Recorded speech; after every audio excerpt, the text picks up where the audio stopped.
Hello, my lovelies. If you could only see how I've got the ladder from the shed rigged up with two curtain rods here in my bedroom to suspend my phone over this table and make this demonstration, you would laugh. I miss you. I'll say hi.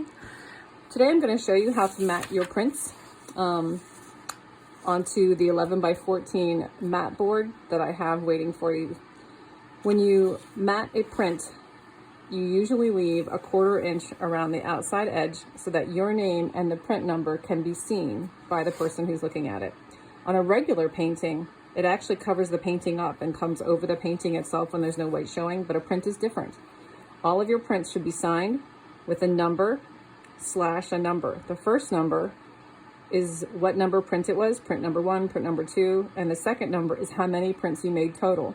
With monotypes, the second number is almost always 2, because all you have is the regular print plus your ghost print, right? With our other prints, this might be much higher. But for now, your number probably says 1 out of 2, or if you're using the ghost print, it might say 2 out of 2. The first step in the process is to measure the distance that you have around the outside of the picture. Now, your print is all that we're framing here. So you put that in the corner so that it lines up with the top of your mat board, and it lines up over here, just like that. I'm not measuring this white stuff. I'm only measuring from the picture or your print. So take this total distance, which comes to, it's pretty much, unfortunately, it's an odd number. It is 6 7/8. That is an unfortunate, horrible fraction. Now I'm actually going to subtract a 1/2 inch in that because I want to calculate for an extra 1/4 inch there and an extra 1/4 inch over here on the other side too, and that 2/4 equal a 1/2, right? So I got to get rid of that. So let's subtract a 1/2. 6 7/8 minus the 1/2 equals, no, don't bother to get out your phones. They won't help you. You actually have to subtract fractions. I know that a 1/2 is the same thing as 4/8. Now I can subtract 7/8 minus 4/8 is 6 3/8. My next step is to divide this number, 6 3/8, by 2, because I got to figure out how much goes on this side, and it has to be equal. So what's that going to be? 3 and something. Let's take 1/2 of 6, we know is 3.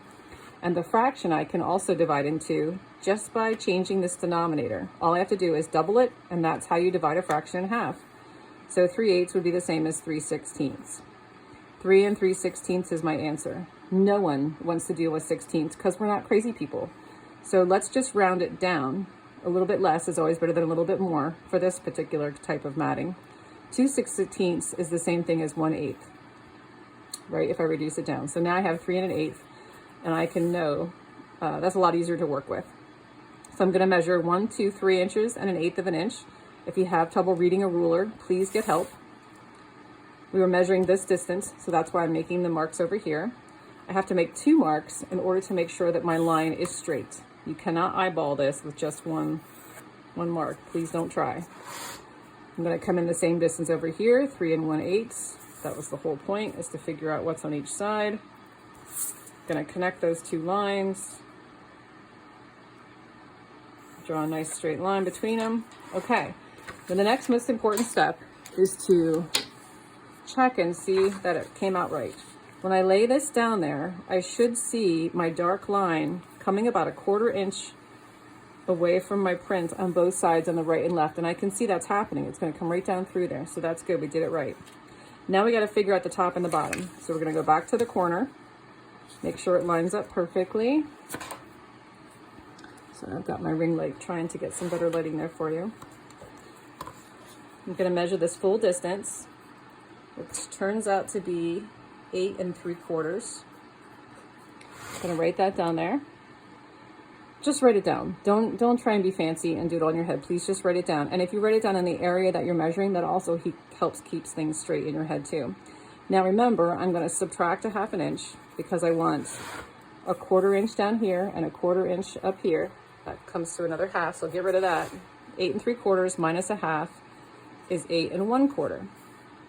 When I divide that in 2, because I got to figure out how much of the bottom and how much of the top, 1/2 of 8 is 4, and half of a quarter is 1/8.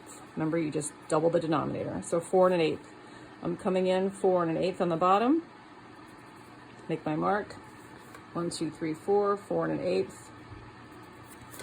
Connect those two dots.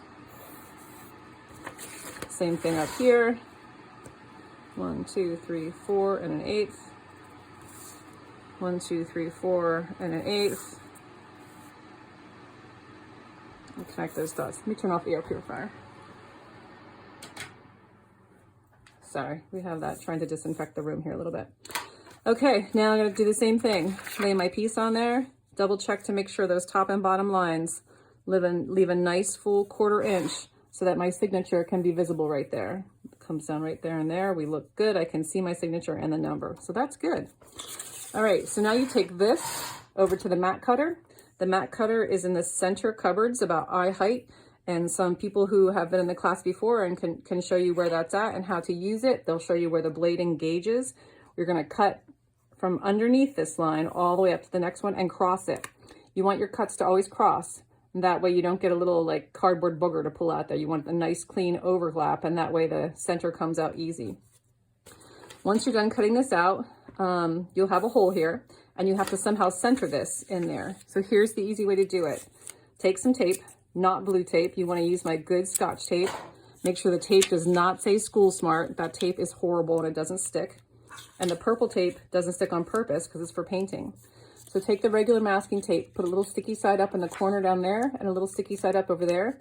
You're going to take your mat, lay it right over top of it, get it just the way you want it, and then push down on these corners. Then flip the whole works over. Tape all the way around. Take the square that you cut out, put that in there, tape all the way around. That'll give it some nice strength. And your piece will be matted. It'll be beautiful.